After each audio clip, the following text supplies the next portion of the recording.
I want to welcome everybody to the 5th annual Seattle Limud Festival. This session is called Rated Torah, the stuff we never talk about in shul, and our presenter is Rabba Rona Matlow.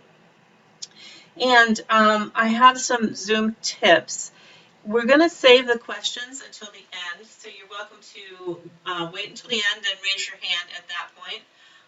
Or you can put them in the chat. And if you would, please, if you put it in the chat, put 3 question marks in front of the question so that when I'm scrolling through the chat, I can catch the questions amongst all the other chats that might be happening. You can,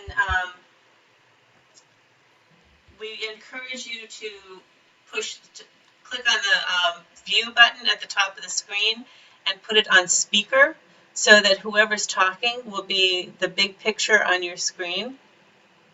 And then what else do we need to talk about? If you have any technical issues, you can chat to me directly and I will do my best to help you. So, and with that, Rabbi, would you like to go? Okay, yeah, thank you very much, Elizabeth. Appreciate it. Shavua Tov, everybody. And I guess we all know about the wonderful news that the hostages at Beth Israel and Colleyville have been released, and there were apparently no injuries reported among the hostages. So this session is R-rated Torah, the stuff we never talk about in shul. And this project came about as a challenge from the senior rabbi at the shul I attend to present Torah sessions that had nothing to do with LGBT material, because that's where my scholarship lies. And this is actually the second workshop I developed at the shul, and this has become part of my doctoral dissertation as well, which is basically anti-oppression work in reading the Tanakh, the Hebrew Bible, because as it's normally interpreted, the Tanakh is a tool of oppression, particularly as it moves through the Septuagint and then the Vulgate, into the Christian world. It is used as an anti-Semitic tool, and it's used as a tool against the Black, Indigenous, and people of color world, the BIPOC world. It's used against the disability world. It's used against the LGBTQ world. It's used against every oppressed people in the entire planet. And so this is a huge problem. So only by understanding what the Torah, what the entire Tanakh really say, and remember that that includes not just the written Torah, but the oral Torah, and we'll talk about that more. What the commentaries have to say. Only understanding it truly and clearly, and being prepared to talk about it when somebody uses it as a weapon against us, whoever that particular us may be at a particular time.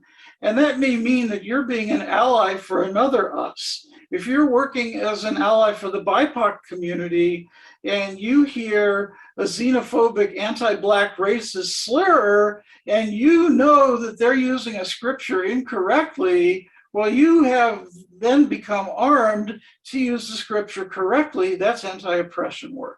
And that's the purpose of my scholarship. The workshop we're seeing today is available, but the slides, that is, on my website, rabbarona.us. Click on the workshops tab, and it's the first workshop on the list there. You can see I'm available on social media. This is about my book. It's not about making money, it's about getting the word out there about my book.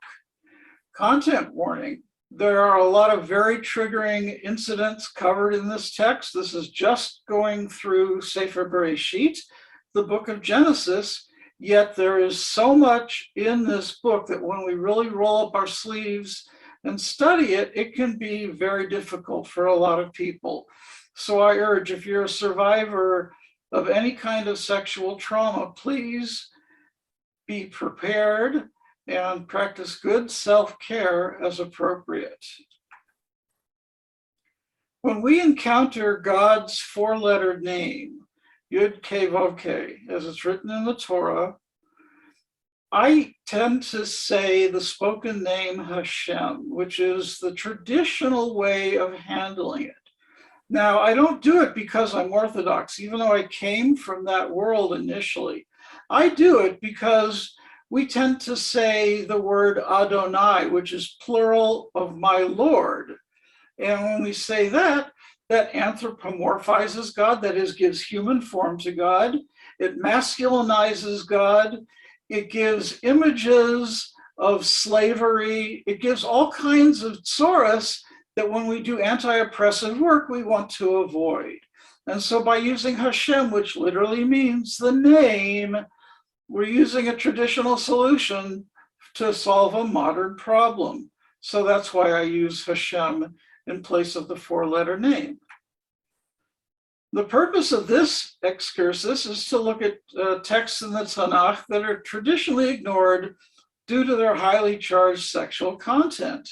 And we'll look at some of the historical backgrounds on these things, and we'll be exploring various rabbinic commentaries to see what the Rishonim had to say, because remember, the oral Torah that the tradition says was received at the same time as the written Torah is all part of this.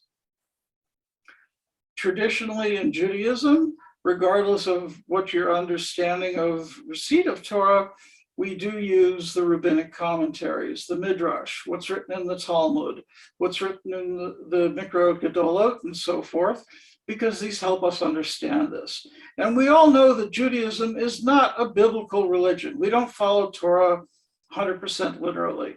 The Talmud, for instance, says that the lex talionis passage, eye for an eye, means we pay monetary compensation if we cause bodily injury. That's just one example. And in Devarim, it says that the judges in your day, which means those of us who have smicha, who are ordained rabbis, have the authority to determine questions of Jewish law. All of this gives me the authority as a rabbi scholar to interpret Torah, which is what I'm doing for you today. So our first case study is Noah and his youngest son, Ham, and there is sexual assault and incest here. So the first scene is after they've come out off of the ark after the flood, Noah plants a vineyard and harvests the grapes and makes wine and gets drunk. All of this takes place in 2 verses. Now, anybody who's ever made wine, planted a vineyard, grew grapes, harvested grapes, made wine, knows this doesn't happen instantaneously. This is what, at least 10 years or something. But the Torah is very compact. And then Ham saw the nakedness of his father. That's how it's translated. But look in the red letters here. We have Vayitgal, which means uncovered, and Ervat Aviv, the nakedness of his father. But the problem is when we have these words together, we have a different issue altogether, which we'll see in just a moment. But hold these 3 words together in your mind for a minute. So after the flood, Noah planted the vineyard, made wine, got drunk, fell down in his tent naked. Ham sees his father's nakedness. Now, from the Peshat, the plain meaning of the text, was like, so what? We've all seen our parents naked at some time or other. But in chapter 18 of Vayikra, the sexual conduct code, in the introduction to the chapter, it says, these are the things that the Canaanites and the Egyptians did, and we shouldn't do them because these are paganite cultic practices and God doesn't want us doing them. And verse 7 says, don't have incestual sex with your parents. Ervat avicha, we said that before, the nakedness of your father. Lo tigaleh, the same word we had there. Okay, so these 3 words together, tigaleh ervat avicha, that means to have incest with your father. So we saw before, vayitgal ervat aviv, That means that Ham may have had incest with his father. Houston, we have a problem. So let's look at a tool we have. In the Baraita of Rabbi Ishmael, which is found in every traditional Siddur at the beginning of the morning study, we have 13 tools of hermeneutics or exegesis, ways of understanding Torah. And number 2 is Gezerah Shava. If you see a unique term in Torah in 2 different places, they're going to be related.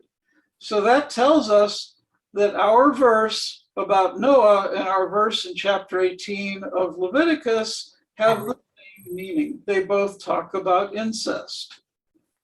So Rashi, our Torah commentator extraordinaire, quotes the Talmud in Sanhedrin that says that that Ham either castrated Noah or had anal sex with him.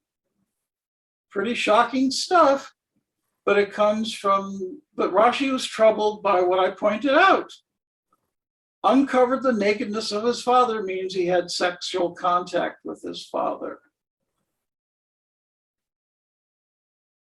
And Rav and Shmuel, 2 Talmudic sages, get into an argument. One says he castrated him, the other says no, he had sex with him. This is the kind of argument you see in the Talmud.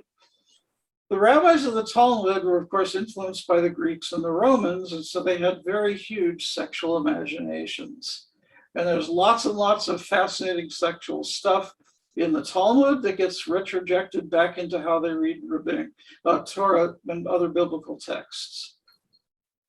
Conclusions. Ham saw Noah's nakedness. He did some sort of terrible sexual act, according to the rabbis. This results in Noah's cursing Ham's grandchildren who have not been born yet. Noah wanted a really powerful curse, so he cursed people who aren't born. And that's the end of this story. Now we have another issue. Sisters, wives, sister wives. 3 times in Bereshit, we have the same story. And biblical scholars will tell you it's the same story, just written with different actors. In each instance, something happens with a patriarch and his wife, who's a relative, and a local king. And then the king sends the patriarch off with blessings and goodies. And then there has to be some explanation to show that the king didn't actually take the wife into his bed. So the first time is before Avram becomes Abraham, and he goes down to Egypt because of a famine and begs Sarai to say she's his sister, not his wife, because he's afraid the Egyptians will kill him and take her as a sex slave. And of course, the second time is when Avraham encounters Avimelech. And we note about Avimelech, he's a Philistine, which means he's a Macedonian Greek. So we have in the Torah a story about Greek colonial involvement in the Middle East as much as 4,000 years ago. And so again, Abraham says Sarah's his sister, not his wife. Avimelech takes Sarah as a sex slave.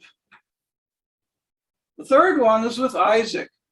Now, if you study Isaac closely, you'll see he never has a unique individual thought. He always copies what other people did.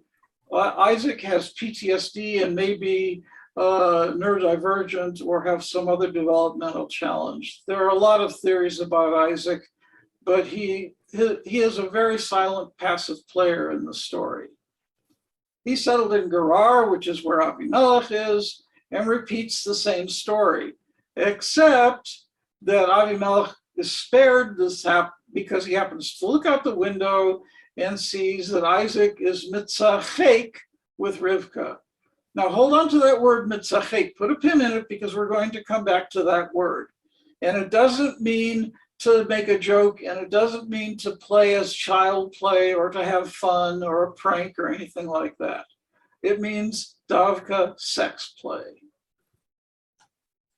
And also notice that there's a parallel between that and King David with Bathsheba looking through the window, but we're not looking at King David because we have to stay in Bereshit. So in each case with Pharaoh and then Avimelech twice, although it may be a different Avimelech each time, that's not clear. The king finds out about the deception and challenges the patriarch. In the Abraham stories, God afflicts the kings. In Isaac's story, Avimelech gets away with it because he found out for himself. So, question about Sarah. How do we know that her virtue is preserved? And we have to protect Isaac's yichus, so this is important the second time when she's encountered by Avimelech. With Pharaoh, it's not so much of a worry because Isaac's birth hasn't been prophesied yet. She's still barren. It's not a problem. But the text says Avimelech didn't approach her, but nobody else knows that. You can't prove a negative. So God says to Avimelech, look, I know you didn't do this too. And then Avimelech, we have in the Gemara, we have this fascinating midrash that God made Avraham and Sarah tumtums. Now, a tumtum, as you note in the yellow box at the bottom of the screen, is somebody who has no external genitalia. Their genitals are covered by a membrane, and according to this midrash, God didn't open up their membranes until the prophecy of Isaac's birth, and now they're no longer barren. They can have a baby. There's a problem with this midrash, though. Abraham has already fathered Ishmael with Hagar. So if he's already fathered Ishmael, he can't be a tumtum. He's got to be a zachar. He's got to have male genitals. He's got to have a penis, and it's got to be out. So, but the reality is, midrash solves a problem with a text at a time. It doesn't deal with another problem at another time. But the fact that Sarah is a tumtum up until Isaac's birth is prophesied guarantees that Avimelech couldn't have sex with her because she was a tumtum. He couldn't have sex with her.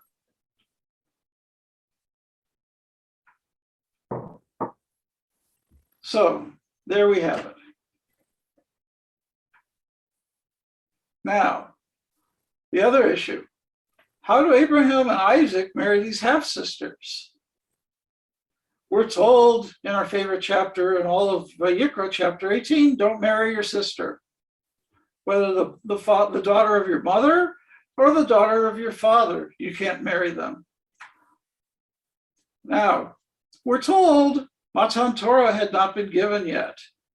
Matan Torah doesn't happen till Sinai, right? When all the Israelites stood together at Sinai after the Exodus and they got Torah. We all know that part in the Torah.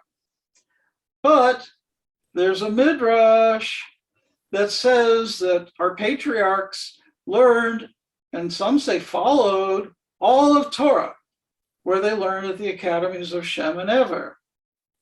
And that's what this midrash is telling us. Now, personally, I don't particularly like this midrash. Why? Well, Parshat Vayera, which we've looked at a little bit of already with Abraham and Avimelech, Parshat Vayera has the Akedah of Isaac. Now, if Avraham Avinu truly learned all of Torah in the academies of Shem and Ever and followed it, wouldn't he have said to God, no, Rebbeinu Shalom, what's this Mishigas about child sacrifice? Don't you say over there in Vayikra 18:21, don't do child sacrifice? Notice that Avraham Avinu speaks with sort of a Yiddish accent, just like Moshe Rabbeinu wore a shtreimel and a kapote. Anyway, we don't have to believe every midrash. That's the point. Midrash is good for one thing and not necessarily good for another. So this midrash about the patriarchs studying and following all of Torah, it's good for one thing, not good for another. So there's another midrash about our patriarchs learning it. Anyway, so we're very troubled. We're troubled today that our patriarchs married their half-sisters and whatever. But it's important that we remember to read Torah in the lens of the time it's given, where this kind of familial relationship is very common, And they didn't know from inbreeding back then. They didn't have the kind of knowledge of science that we have today. Remember, people in the book of Bereshit are not subject to Torah yet, despite the midrash that they learned Torah. And another takeaway we have from this entire workshop, just about everybody in Bereshit is deeply flawed. Even Avraham Avinu, who everybody says is such a great tzaddik, hugely flawed individual. We have more incest coming up. Ishmael and Isaac. Remember, I told you to put a pin in the word mitzachek. This also happens in my favorite parasha, Vayera, my bar mitzvah parasha. Sarah sees Ishmael mitzachek with Isaac.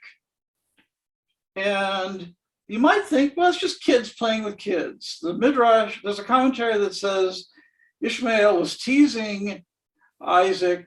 Look, I did my bris when I was 13 years old. You had your bris when you were 8 days old. Ha, you didn't even feel it. Mine hurt like you know what. But no, mitzachek, we already know means sexual contact because Avimelech saw Isaac and Rivka mitzachek, and we know that that's having sex. Therefore, mitzachek here, by that gezerah shava, that tool we know, must mean having sex.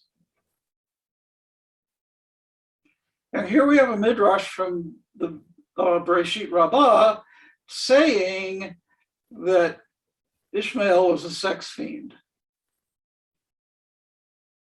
So this already says that Ishmael has a bad reputation, but this is not surprising.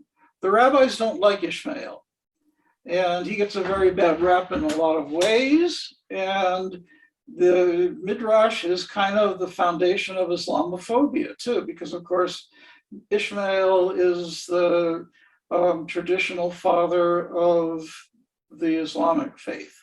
So, when we read these kinds of comments, we have to know that they're there in our history, but that doesn't mean we have to agree with them or love them.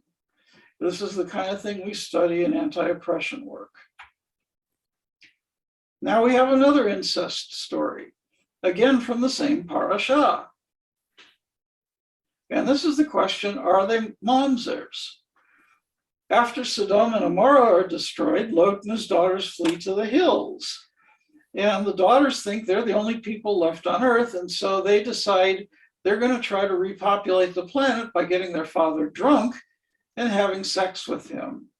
And of course, they think that Lot has no idea what's going on. They get him drunk, somehow manage to get pregnant by him each night, and their father never knows. So we know about the prohibition against incest, and this leads to Moab and Ammon. Now, Moabites and Ammonites are prohibited because they didn't greet us with friendliness and provide us with food and water on the journey to Israel, not because they're mamzers. Why? Because first of all, we know that a mamzer is a person born from a prohibited relationship, which this was. But remember the law about Torah having not been given yet. Now we have another one, Judah and Tamar. Tamar had first married Judah's oldest son, Er. He died. Then she married Onan. And Onan, rather than fathering a child who would go to Er's inheritance, he spilled his seed on the ground, not following the tradition of the levirate marriage, which would presumably have been taught to Judah by Jacob, if Jacob had in fact been to the academy of Shem and Ever and learned all of Torah to learn about this levirate marriage. And unless, of course, the levirate marriage was a wider ancient Mesopotamian practice and they learned it that way, whatever the reason, but Judah somehow knew about the laws of levirate marriage. He didn't want to give Shelah, his youngest son, to Tamar because he was afraid she was going to die. So anyway, Judah's a widow. Two of his sons have died. Tamar says, well, you know what? I'm going to get pregnant by Judah then. So she dresses up as a zonah, a prostitute, and entices him. He goes, has sex with her, gets her pregnant, and then 3 months later, Judah hears that she's pregnant. He says, take her out to have her burnt. And she says, well, guess what? I got pregnant by you. Remember your staff, your cord, and your signet ring? They never had sex again. And this is also prohibited. You can't have sex with your daughter-in-law. And so, daughter-in-law is what, so the father-in-law is the one person who does not do levirate marriage. Uncles can, brothers can, but a father-in-law cannot. So note that with Judah and Tamar, here we have the ancestorship of Boaz. And this seems to violate 2 prohibitions, incest and levirate marriage, but are the children mamzers. And remember that a mamzer can't join the congregation until the 10th generation. He can't, which means never. Now, with the issue of mamzers, again, we're still talking about are mamzers kosher or not. And it says that if a mamzer is liable to receive karet, okay, then you can't marry them. But with Judah and Tamar, they weren't because Torah hadn't been given yet. It's before Torah, therefore Lot's daughters and Judah and Tamar, their children are not mamzers. Now remember that Moabite males are prohibited, Moabite females after the 10th generation are allowed. But then they're prohibited later because of Baal Peor, so it gets really complicated. There's lots of wheels and wheels and wheels here. But what do we take away from all of this? We have Ruth the Moabite from Judah and Tamar, from Moab, from Lot's oldest daughter, and we have Boaz from Judah and Tamar. They come from very problematic origins, yet they lead to King David, the Davidic dynasty, and Mashiach. This is pretty amazing. From roots that are troubled or possibly even treif, we have Mashiach, our ultimate redemption. And this is a really powerful message for people who are traditionally oppressed. Tradition says that Eliyahu Hanavi could be anybody, and Mashiach could be anybody. It could be one of the people who's traditionally oppressed. We don't know. This teaches us that we have to respect and welcome and accept everybody. We have to stop this narishkeit of oppression. This is the kind of message we take away in anti-oppression work. Next section. In Chayei Eliezer, hold this. When Abraham sends his servant, who's not actually named here, to go find a wife for Rivka, he says, Simna yadecha tachat yerechi, put your hand under my thigh. What he's really saying is grab a hold of my penis at the site of my bris. Why?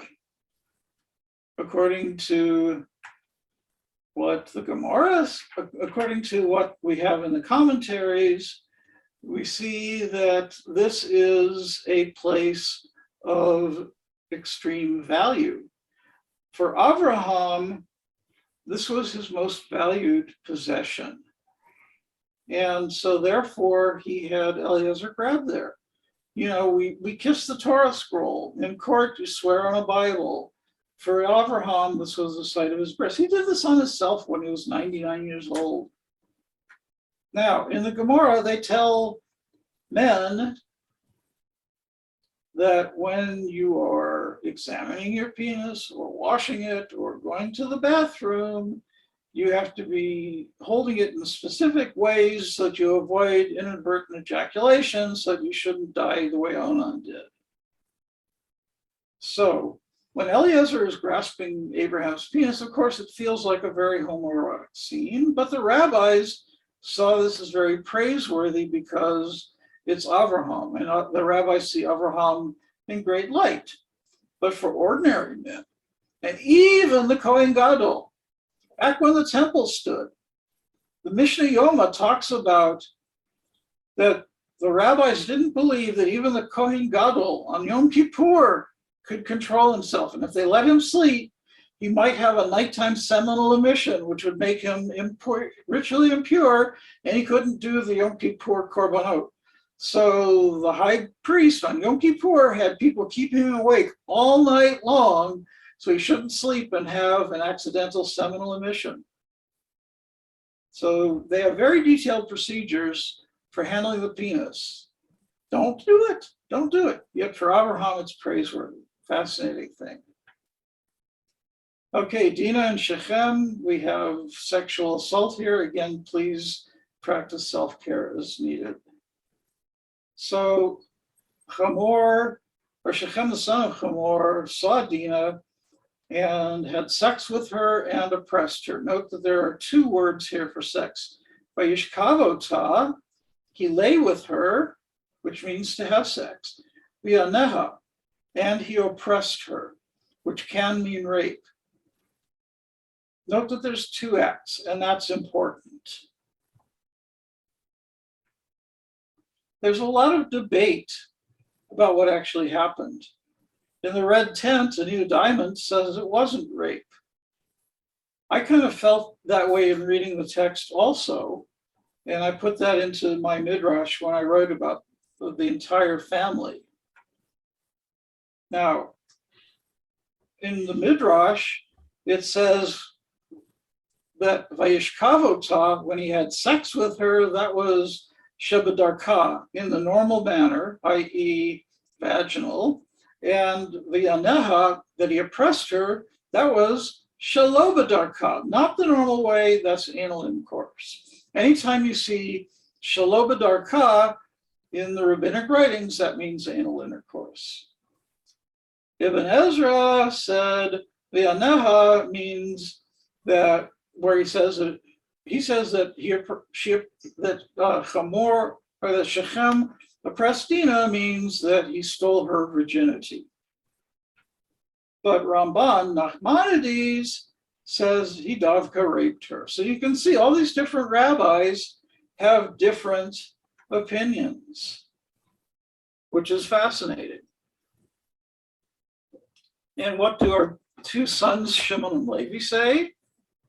Should our sister be treated like a zonah, like a whore? Or in modern parlance, should she be slut-shamed? So a conclusion about this event, it's a horrible event. There's a lot of debate among the sages and commentaries and modern scholars about what happened. Irrespective, we can't say what truly happened because the Torah text is unclear. But regardless of what happened, it was an extremely emotional disturbance for Dina. After the sex, it says that he spoke to her heart. And I couldn't find quickly any scholarly references to this, but I've heard reference to speaking to the heart of somebody as an abusive tool that dominant abusers use, particularly on abused women. So I need to do some more research on that, but I believe that that is a sign of abuse there.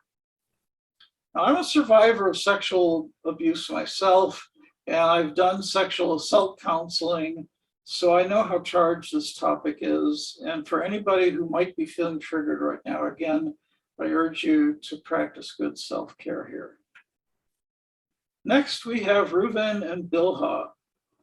So this is after Rachel and Leah have died, and Jacob is out in the land. Reuven went and according to this, laid with Bilhah. Vayishkav et Bilhah. The word here is Vayishkav. And in the biblical Hebrew, this verb means literally to have sex with. But in this verse, it's not clear. Okay. The Talmud, Midrash, the Mefarshim, everybody says Reuven did not actually have sex with Bilhah. He just went and messed up his father's bed in Bilhah's tent. Why? he said that Jacob should have moved to Leah's tent after Rachel died. Excuse me, well, Leah hadn't quite died yet. This was after Rachel was gone, but before Leah died, because Leah was the primary wife. But remember, Leah wasn't the beloved wife. And Jacob instead went into Bilhah's tent. Bilhah was, again, Rachel's servant. And so this is troubling. Now, the Zohar interestingly says that during the lives of Leah and Rachel, the Shekhinah hovered over them, but now that they had died, so this was sometime later, the Shekhinah took up her abode with Bilhah. So again, this shows that Bilhah is a favored wife. Now, Antonelli, from whom the Zohar quote comes, does note in her book that it's common in Greco-Roman times and in Egyptian times that when a father dies, the son would conquest his father's wives to take command of the kingdom. And so it's very possible that Reuben, who has experienced Canaanite, Greek, and Egyptian influences, may have been doing something like this actually when he went into Bilhah's tent. And remember that chapter 18 of Leviticus warns us not to follow those cultic practices. But we don't know exactly what happened. It's very difficult to do an exact translation of this verse because the story is unclear. Even so, the rabbis are all of one mind that Reuven acted honorably. Otherwise, Jacob would have completely disinherited him, which he did not. Influenced by other cultures may have been at play here. In this next scene, we're going to have a BDSM story, bondage, discipline, sadomasochism. And yes, you can actually read that in the Torah. Now, to first understand this, we have to understand Jacob a little bit in a story about Jacob wrestling with God. When we first meet Jacob and Esau after they're born, they're young men, and we learn that Esau is a man of the field, a hunter, and Jacob is an Ish Tam Yoshev Ohalim, a simple man who dwells in the tents. Now, some of you know me in real life and know who I am, but for others, I will tell you that I'm a transgender woman. You'll get that if you visit my website anyway. If you read my book, you'll see in the story that one of my memories is 6 years old in first grade. I used to hang out with the girls. Now, anybody who remembers or anybody who's studied sociology or child development knows that generally 6-year-olds separate by sex, boys with the boys, girls with the girls. So I was a gender transgressor by hanging out with the girls. Joseph is doing the same thing. In that time, primarily women were in the tents, taking care of the children, making food, things like that. The men were out in the fields and taking care of the herds, or off at war, or taking care of the crops, whatever it was they were doing. And there was a huge sex or gender, depending on how you look at it, divide. So from this, I and many other queer Bible scholars read Jacob as being genderqueer. Now, there is a queer Christian Bible scholarship anthology, which includes an article by a Bible scholar named Roland Bors, who writes this article called Yahweh as Top, a Lost Targum. Basically, he postulates that you have the ultimate BDSM dungeon up in heaven, and God, of course, is the ultimate top because God, so he would be the ultimate top. And Moses is there, and Jesus, and Sigmund Freud, and I don't remember who the other people were there. And it's mostly a thought piece, but they do get into some sex play too, but God is the top. And this is important. Because remember, at the river Yabok, Jacob wrestles with this unknown man. And we don't know till the end of it that this man is actually a messenger of God. And something happens to Jacob. The man touches what in the Hebrew says kaf yirecho, the socket of his hip. And because of that, some kind of an injury happens to what is usually translated as Jacob's sciatic nerve, and therefore he's limping. And because of that, Israelites don't eat, the Jews don't eat the hindquarter except for certain Sephardic and Mizrahi Jews who have a tradition of knowing what the Gid HaNasheh is so that they can trim that out. But anyway, we don't know exactly really what it was that was touched. You look at it, the hip socket is right here where this alame word is, but that's not where any place really where the person could touch. The sciatic nerve kind of runs down over here in the back of the hip, I think.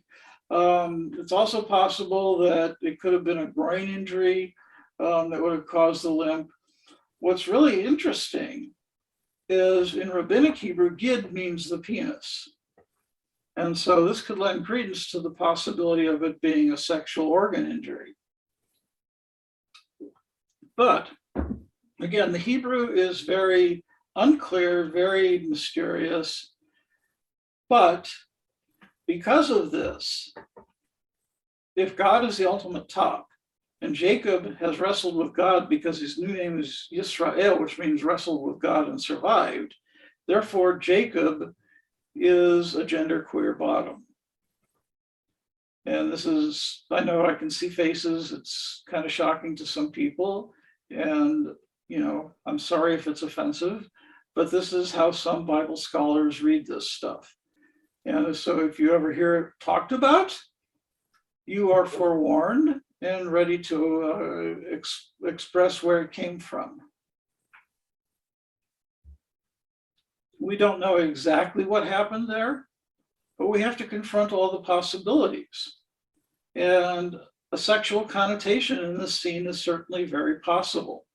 I will tell you that in ancient Greek and ancient Roman times, there was a subsex of male called kinedos, which was the people who were basically bottoms. They were men who voluntarily submitted to being sexually penetrated.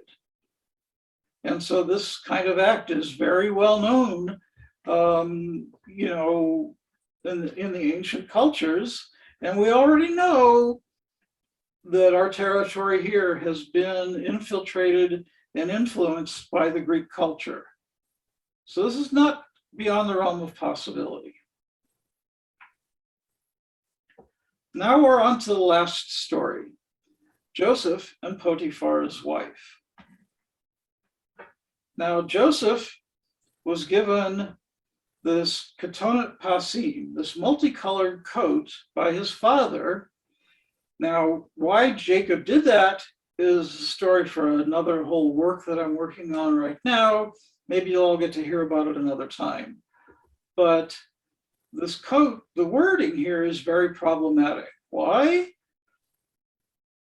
Wrong way. There's only one other place in Tanakh where the word ketonet pasim appears. And that's with the story of Tamar and Amnon. And in this particular case, it's a bridal gown for a virgin bride. And remember, by Gezerah Shava, we have to compare meanings. And certainly a bridal gown is not going to be a multicolored coat like Joseph had. That's not what we would expect. I mean, we don't know for sure. But yeah, well, the king had money. I see, Maggie, I see you waving your hand there with the money sign. But by the Gezerah Shava, we know it has to be related. So does this mean that Joseph is wearing a woman's dress? Well, we don't know. Maggie, you're raising your hand. Is this absolutely vital for right now? Okay, I'll disregard that. Thank you. We don't know. But there's a lot about Joseph that's fascinating. So the Midrash says that Joseph And Rashi quotes this midrash, by the way. Joseph wore eye makeup, curled his hair, and lifted his heels, mincing about. So was he childish, or was he genderqueer? And I'm not the only queer scholar who reads him as genderqueer, because we have all these traits that are normally seen on women. And we have another clue about Joseph. The Torah says, Yosef Yefei To'ar V'Yefei Mar'eh. Joseph was beautiful of form and beautiful of appearance. He's the only male in all of Tanakh that gets this description. Usually only women get this. And what I find really interesting about this description is, of course, those who recite Eshet Chayil or have it recited to them, Erev Shabbat, know the line Sheker Hachein V'Hevel Hayofi, that we're not supposed to place great emphasis on physical beauty, that we're supposed to place the emphasis on inner beauty.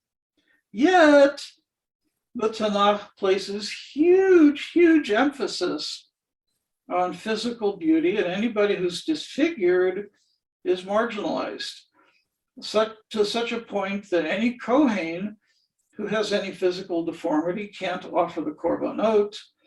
Any animal who has a physical deformity cannot be offered as a korban.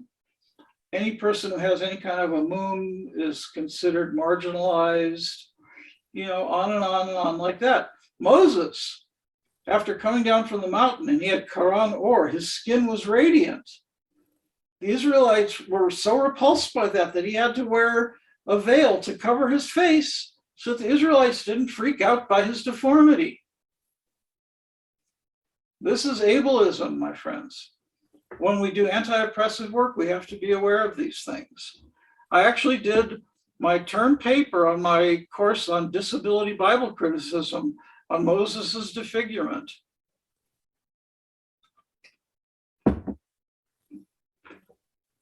So next visitor, Potiphar, Joseph's boss. Now notice that he's described with two different words. Potiphar is the Saris Paro and the Sar Tabachim. Now both words, Saris and Sar, can mean government minister. But the Torah doesn't normally repeat itself. Therefore, these words have to have different meanings. Saris has two meanings. Sar has one meaning. Saris can mean public minister, but in its normal use, it means eunuch. For instance, see Isaiah 56, 3-5, which is read on the public fast days, and from which the name of Yad Vashem, the Holocaust Museum in Jerusalem, gets its name. In that reading, God says to the eunuch who feels like a dried up tree, who follows God's Shabbat and does God's will, that God will give them a name and a monument better than sons and daughters. A very, very powerful message, particularly for the trans community, who feels very oppressed. You have to know this to do counter-oppression work. Sar always means minister. Because both words are written, we know that Saris must mean eunuch. Therefore, Potiphar was either castrated or emasculated by Pharaoh or somebody. Now, Joseph is appointed grain minister over Egypt. Pharaoh gives him Asnat bat Potiphera Kohen On. Rashi says that Potiphar and Potiphera are the same person. He says that the angel Gabriel castrated Potiphar and his name became Potiphera as a play on words. So imagine how humiliating this is for Potiphar and his wife, that Potiphar has been castrated and they have to give their daughter to Joseph after all, and you all know the story, but we're going to look at this story now. So this explains how Potiphar could have fathered child and been a eunuch. He was younger, fathered the child, then got emasculated. Now, Antonelli notes in her book that it was very common in Egyptian courts to castrate or fully emasculate their courtiers to keep them in line. And also think for a minute about Mrs. Potiphar, a husband who has been castrated or emasculated can't perform anymore. That's a problem for her. So we understand why she might be more inclined to go after Joseph. Now, Mrs. Potiphar, we have a problem there in the Torah. She doesn't have a name. And this is unfortunately very common with women actors in the Torah. You'll see a number of places like Bat Yiftach in Judges, who doesn't have a name but has a very, very important story. So Bible, womanist and feminist Bible scholars give these people names to make them more human because the patriarchal text doesn't include their names. In 39:7, she begs Joseph to have sex, and his response, one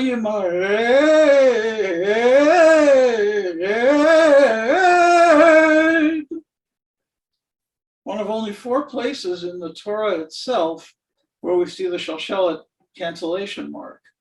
And you can feel the emphasis of how Joseph is screaming when he's refusing to have sex with her.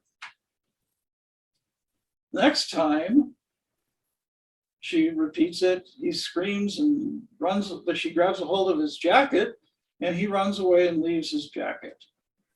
And then Potiphar comes home, or she screams to her people in her house, look, Potiphar had to bring a Hebrew in to dally, l'tzachek with us. Now remember, Hebrews are toivah, they're abominable to Egyptians. So she's really hamming it up here. And l'tzachek, our friend from before, to sexually molest, assault, whatever. I mean, she's making it like Joseph was trying to rape her. This abominable Hebrew shepherd.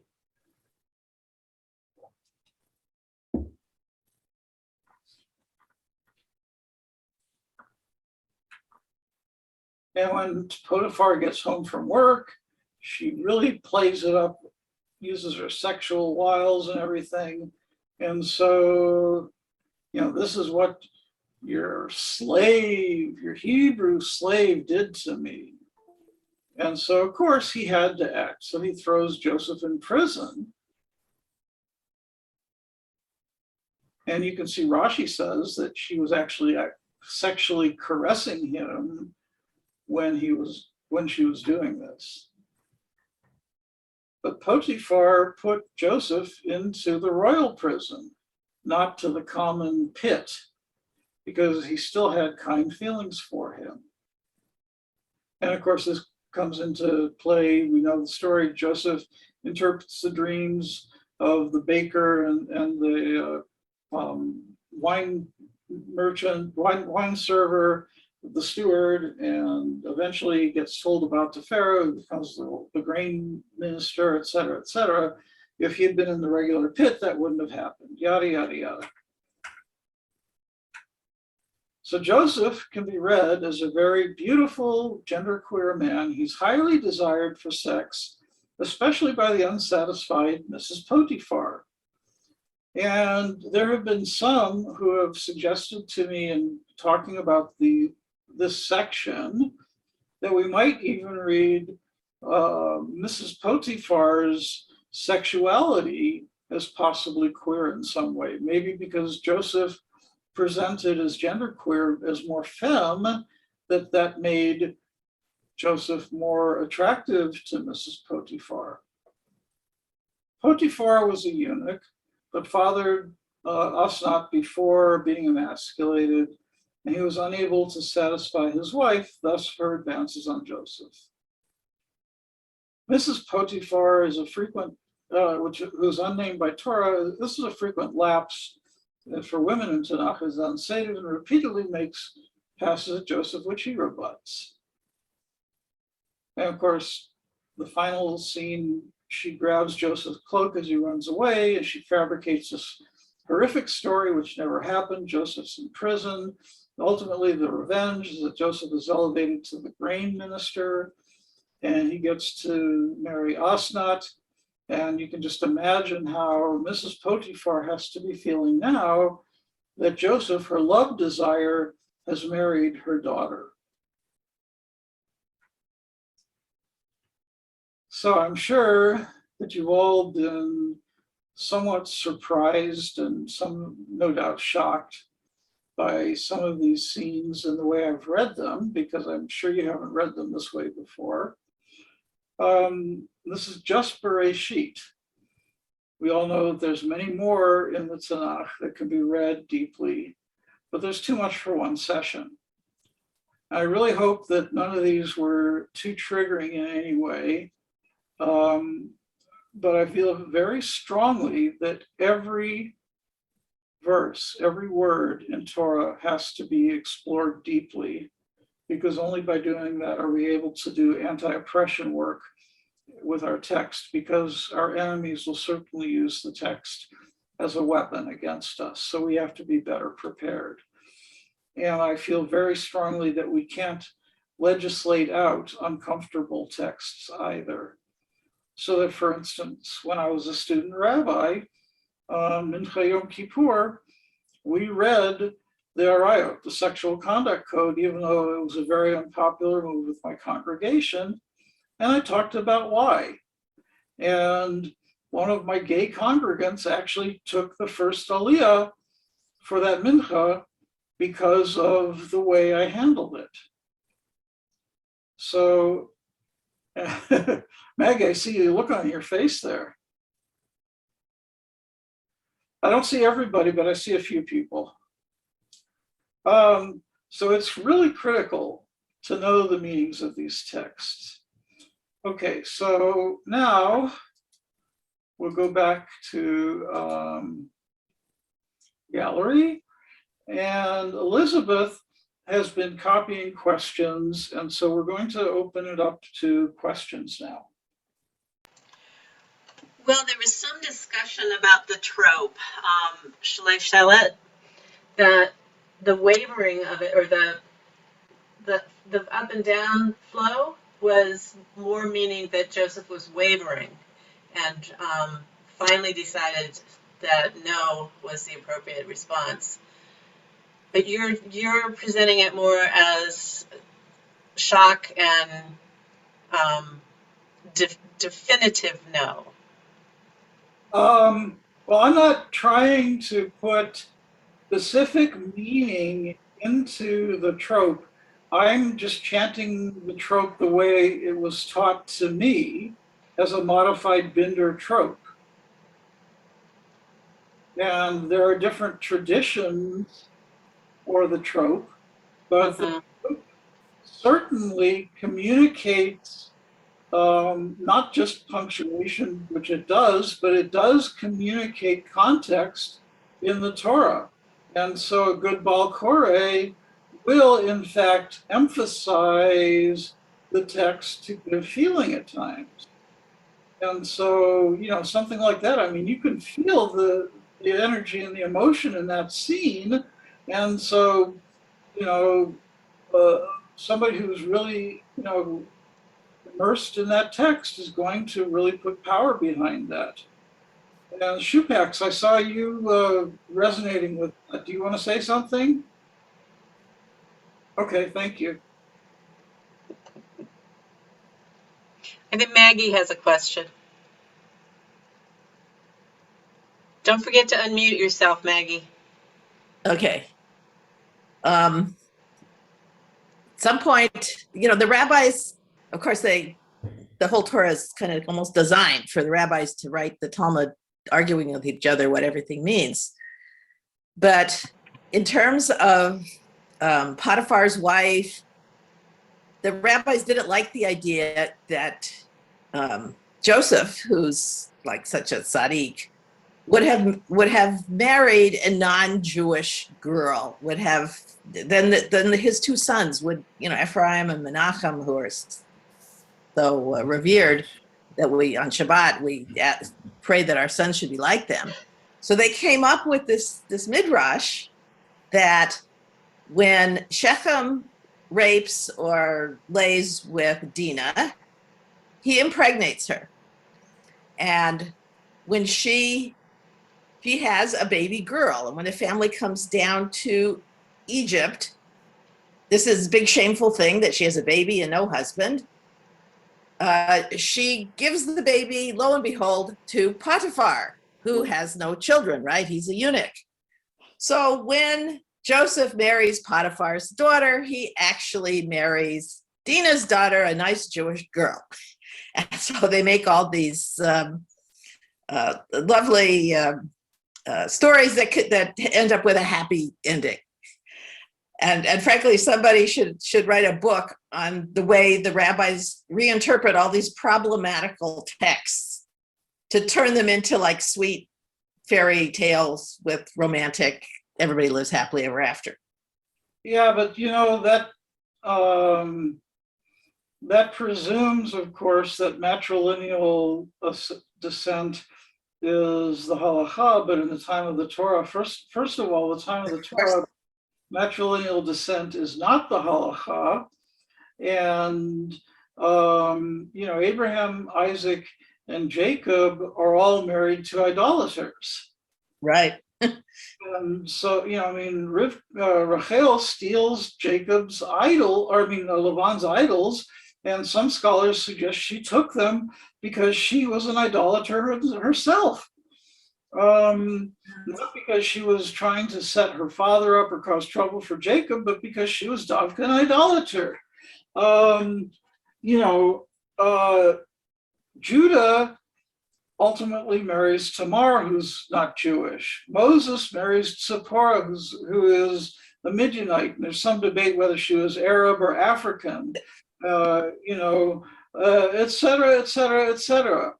In the Torah, it's patrilineal. It doesn't become matrilineal until Romans start raping Jewish women, and then the rabbis set the halacha then that it's matrilineal, so that a Jewish woman isn't told that your child is a mamzer because you were raped by a centurion. But, as I said, Midrash works for one thing and falls apart for another. It looks like Roy has a question. Yeah, so as a response to what Maggie said, well, I was raised in Israel and I grew up in a secular school, but you still learn Tanakh through a different lens, not the rabbinical lens. And from what I've learned regarding that, it wasn't until basically like pogroming and stuff like that basically it switched to maternal rather than paternal. Roy, So according to what I learned back in Israel, it wasn't until pogroms that basically it became maternal and not paternal. It was earlier than that. Yeah. From what I learned, the pogroms were not, that's like 16th, 17th, 18th century, but maternal is back to the Romans from what I know. And another thing I was wondering about, we were talking about arva. And in modern day Hebrew, arva means genitals. So the only term we'll still use it about is pubes. That's the only way we still use that word. For instance, in Shulchan Aruch, there's Hilchot Revi'it, which is you're talking about where Ham had sex with. Yeah. So if you talk about pshat, and if you talk about it like modern Hebrew, that will say he basically saw his gender. Or again, like you said, it's pshat. It's just reading it the way it is. You can read it in different ways. But I found it interesting that every day you learn something new. Today I learned that arva might mean just naked, or I think for me it was very interesting to find out that story about how it's interpreted differently. Mhm.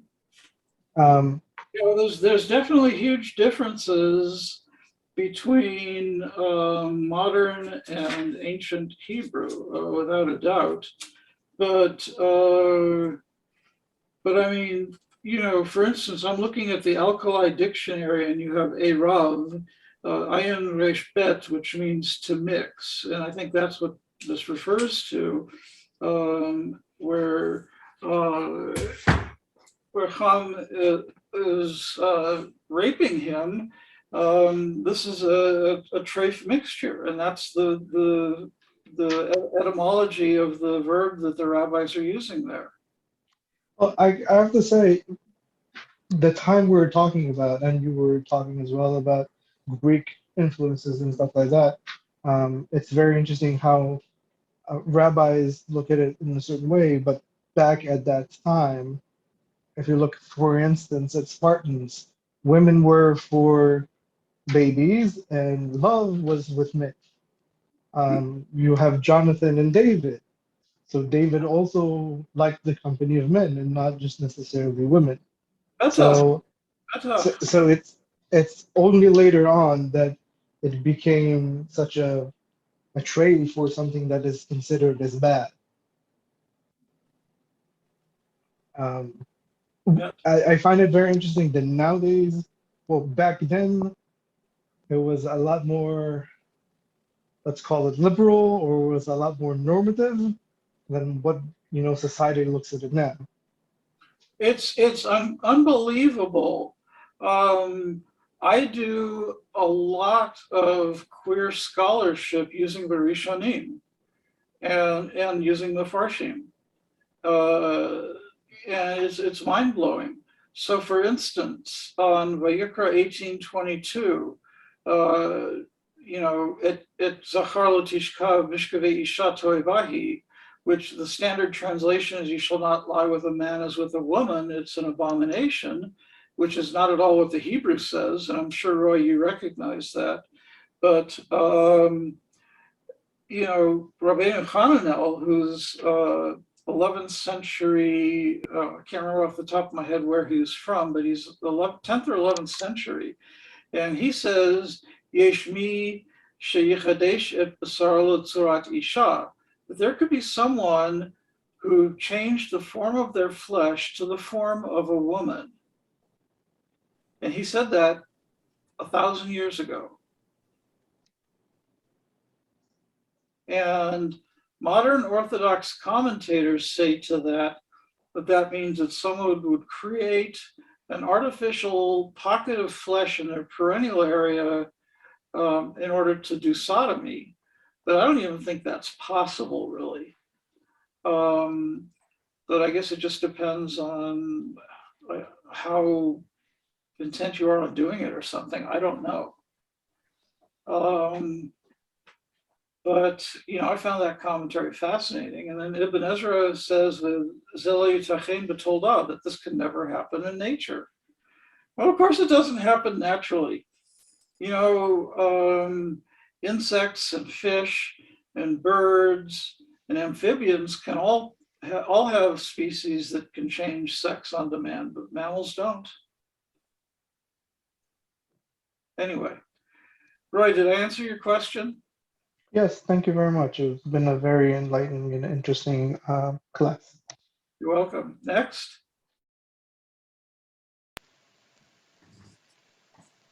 Nothing in the chat.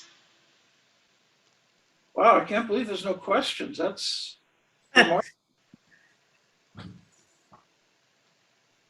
I must be an amazing teacher, or else I've shocked everybody into numbness. Both. Well, I did warn you at the beginning that this would be intense.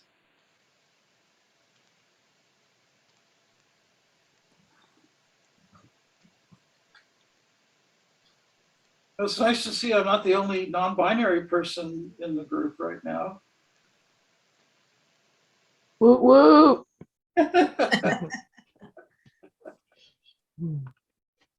I almost don't have questions because it's just right now I have so much to process on new ideas. I'm like, it's like it's all going on here. I see. Well, you know, from the slides, you know how to get in touch with me. So, you know, you can hit me up if you have questions. And there will be other times when I do other workshops, and there's other workshops on my website also. So, like, you can check out what I have to say. Well, thank you. Could you type your website into the chat so everybody can Oh, yeah, sure. click on it? And... I realized I have a question if it's not too late. Hi, Go Naomi. ahead.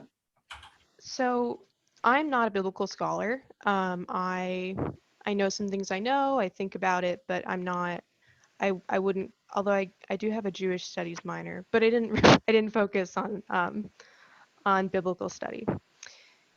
And I've had this thought I've been kicking around in my head for a while, and I think you might be a good person to ask about it.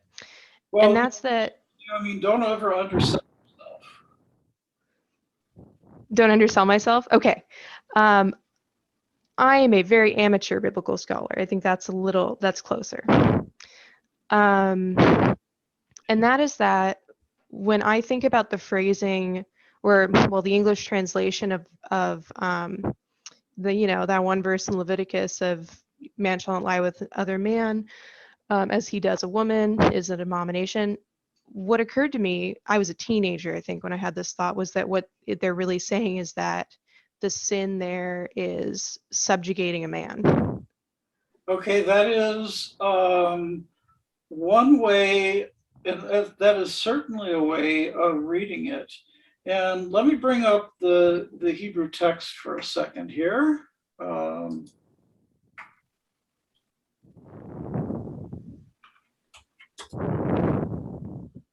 And that goes a bit to the dominance approach to some of these verses.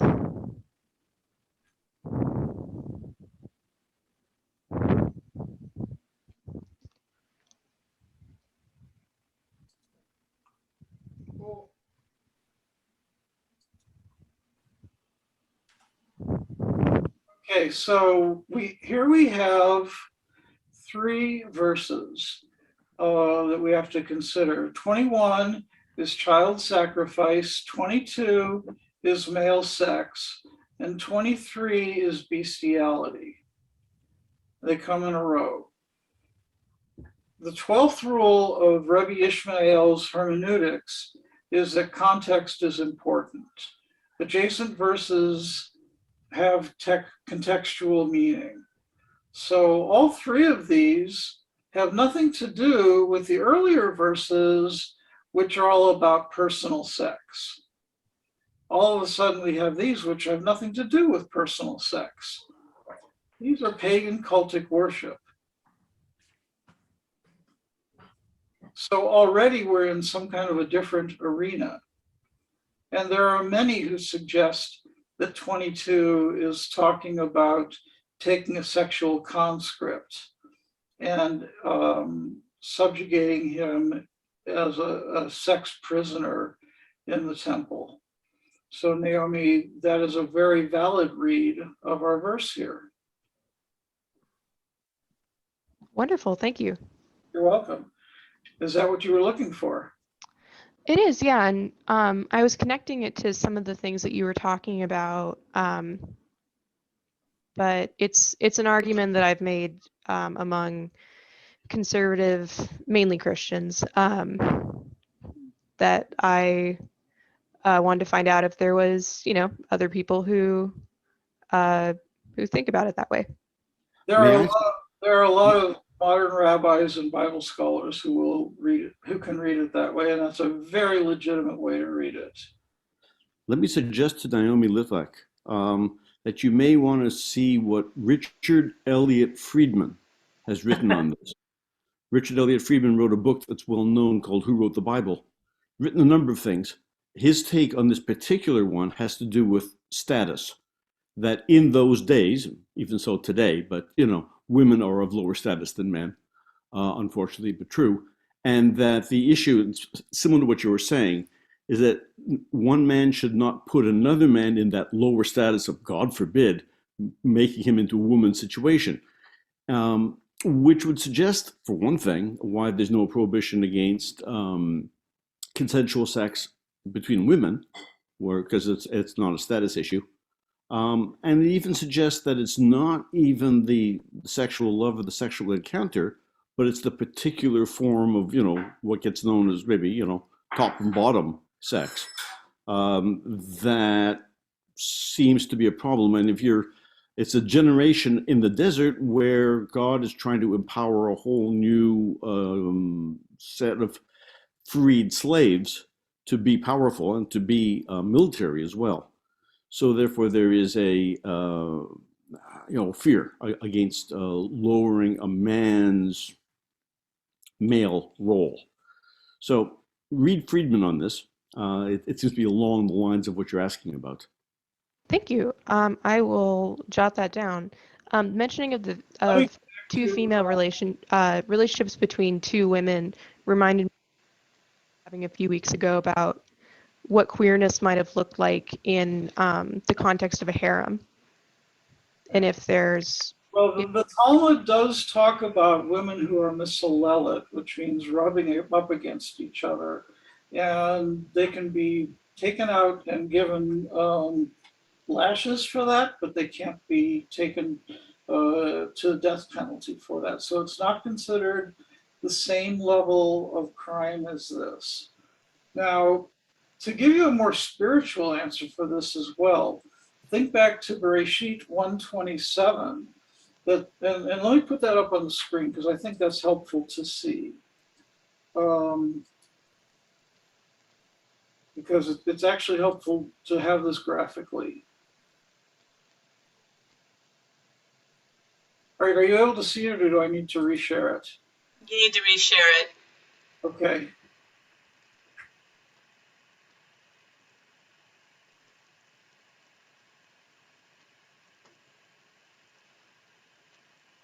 There it is. All right. There it is.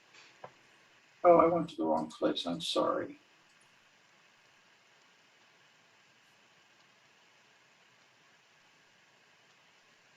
The wrong 27. Okay. So when God creates the Adam in God's image, God creates the male and female. Now, the important point for our discussion here is Zachar, male.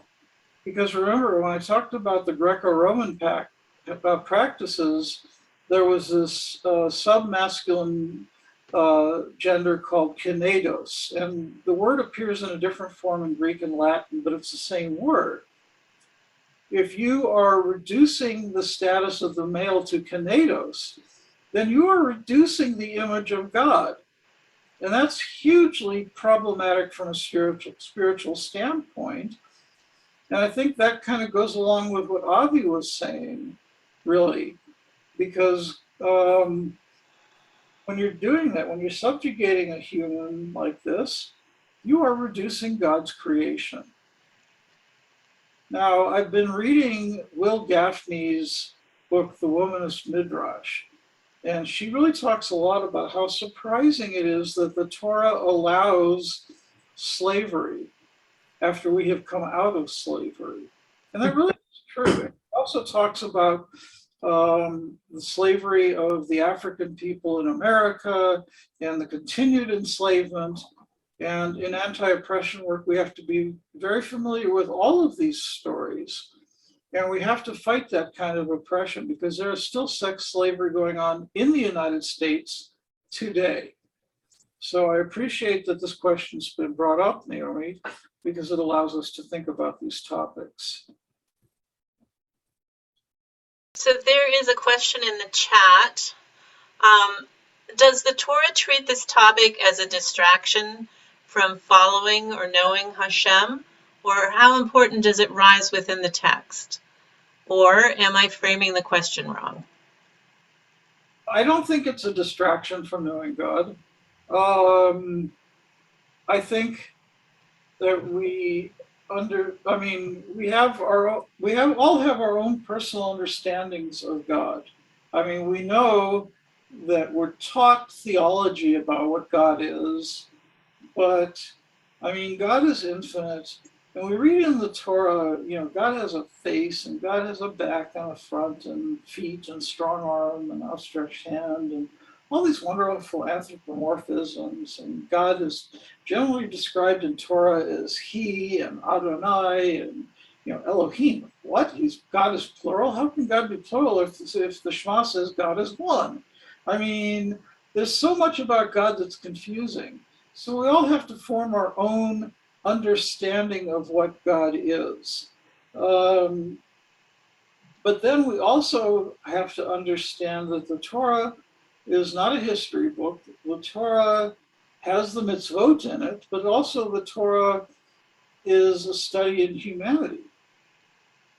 And anybody in academia or in industry will tell you that the best case study is one about a process that failed. Because when you autopsy a failed process, you learn so much more than when you look at something that's going well. And so when we look at Bereshit and we say, oh, our ancestors, our patriarchs and matriarchs are such wonderful people, and we revere them blindly. And, you know, this Torah is such a great book and, you know, whatever, blah, blah, blah. You know, you can find a violation of every mitzvot, every one of the mitzvot ben Adam lechavero in Bereshit. Every one of the interpersonal mitzvahs is violated in Genesis. It's a shocking book when you study it closely. But it's our Torah, and we have to study it because we learn so much from it. And when we do anti-oppression work and we carry away these messages, we can get great value from it because other people have got it in other ways and they don't know what they're doing with it and they oppress with it. And then that gives us an opportunity. People in interviews ask me, well, why would you want to come to the South? Why would you want to come to Georgia or Arkansas or Alabama or whatever to work? And I said, look, it's an opportunity for me to do anti-oppression work. That's why. You know, I'm a disabled transgender Jew. Why would I want to go to the South? They hate us there. Well, I'm not afraid. It's an opportunity for me to serve. And there's still trans Jews in Arkansas. Absolutely, I know them. You're looking at one. Well, was born there. From there. Where do you live, Siobhan? Say it again. Where do you live? I live in Green Lake currently, but that is where I am from. I'm quite happy to be raised from a bisexual who was raised by a lesbian who was, you know, from Gillette, Arkansas, known for its raccoon dinner. So you can tell it's very, very rural, scary rural. Sorry, Sarah, I didn't hear where you said you were from. Did you say Reno? Green Lake, Seattle is where I live right now. Little Rock, Arkansas is where I am from. Gotcha. Okay. All right. So my hearing is. So Roy has his hand up. Okay, Roy, Bavakashan. My question is regarding what you said your doctorate was about. So you were talking about how people use scripture to basically promote racism and a few other stuff, and and that we should know what the scripture is actually about when it's misquoted, right, and used against us. As a Jew of color, I have encountered clearly racism before, and most of it, unfortunately, was when I left Israel, including in the Jewish community, which was Oh, yeah, of course. yeah, one the hardest parts, but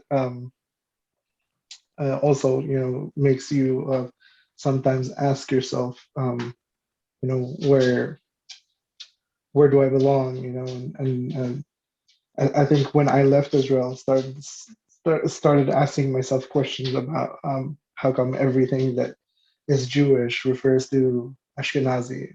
Well, let me tell you something about an Um, experience I had Ba'aretz. So in 2005,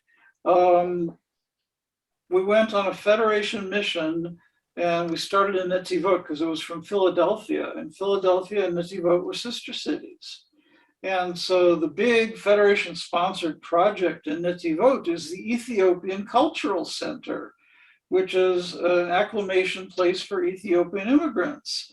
Instead of, like normal Olim will go to an Ulpan and start learning Hebrew before they go to army or whatever else after making Aliyah, the Ethiopians went to the Ethiopian Cultural Center in Netivot. So when we were there in 2005, we met this family from Chicago of Black Americans. And the agency sent them to the Ethiopian Cultural Center in Netivot instead of an Ulpan for American Jews. This family didn't speak one word of Amharic, but because they were Black, they stuck them in the Ethiopian Cultural Center. Oh, there's no doubt in Israel there's abundance of racism. Talk about Yemenite Jews, and I'm a half Indian Jew, and there was a lot of stuff that happened there back in the 50s and 60s, and they took a strike. My question was that what I really wanted to know is what kind of scripture, like, do you have like specific lines that people have used that justify basically racism towards basically the skin color? If we look at the history, most likely Jesus or any other person that lived back then had more my skin color than, let's be realistic, anyone of white skin color. Yet, it's been used as the opposite. Well, absolutely. So the problem is not that the Bible, whether you're talking about the Jewish or the Christian Bible, talks about the skin color of the people, because of course, the Israelite people are ancient Near East or Southwest Asian people. They're brown skinned. Of course, Jesus was brown skinned. But we've all heard this, Jesus was a white American who wrote the Bible in King James Version. The problem comes from medieval Roman Catholic Church lore, that the center of the universe is the Vatican City, and that God is white and God's Son is white, and that the Pope is infallible and everything else.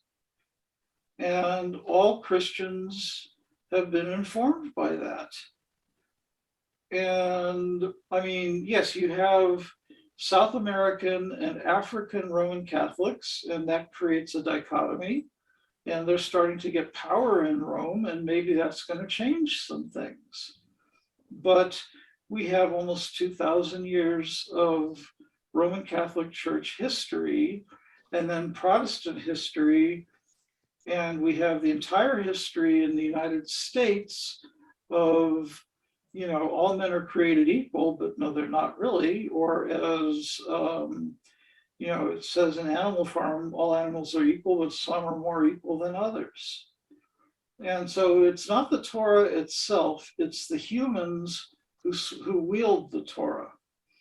And so they deliberately, and this will get discussed tomorrow in my other workshop, when we have deliberately misinterpreted verses of the Tanakh that are put into the Christian version of our text, and all the Christians learn is the English version of it, so they have no clue where it comes from. And then they use that as a tool to oppress. I think for me, it's interesting about the Jews who use it to justify racism. Well, that's another story too, because Americans are ignorant regardless. I mean, for as long as, I can still remember my maternal grandmother, Zichrona Levracha, who used to talk about die Schwarzes. She was a Litvak, and she talked about die Schwarzes. Her only experience with Black people was either Chicago, the south side of Chicago, or South Africa, where she used to go on vacations. And, you don't get back in those days, you didn't get good impressions of African Americans or Black people from either location. So, I mean, and that's the way it was with Eastern European Jews. All they ever were exposed to was hatred. Everybody's attacking them, and they brought a lot of hate in their hearts. And they come to America, and they don't know from anything but white Jews. That's all they've ever seen. And that pervaded in the United States in the first half of the 20th century, and even into later parts. And I mean, I teach this at congregations all the time. Like when you have a visitor, if the visitor is a person of color, the gabbai is going to walk up and say, "Are you Jewish?" And it's like, "No, welcome, honored visitor. Can I offer you an aliyah?" And if the person isn't Jewish, they're going to say, "Well, I'm sorry, I don't know what that is." Well, you've got an answer, but you haven't embarrassed the person, you've honored them. And without ever bringing up who they are, it's really simple. You don't have to make an issue of anything about their yichus. It's, and that's something that we used to do in the shtetl. It's not just America. It's in Israel. Shabbat Zechaya is a term I knew as a kid. But this is such a simple thing. Welcome, honored guest. That's all you have to do. The question of you don't look Jewish. My wife's colleague thought I converted for her. You don't do that. You just say, "Welcome, honored guest. Shabbat shalom. May I offer you an aliyah?" That's what a truly welcoming shul does. But especially in the 21st century, where there are where we are so multicultural, we have so many people with so many differences. If we assume a homogeneous, white bread, cis hetero binary, able-bodied, et cetera, you're going to be turning away 70% of your potential members. It's suicide today. It's idiocy, yet shuls still do this. They're not engaging the people they need to be engaging. This is what I do when I teach congregational engagement.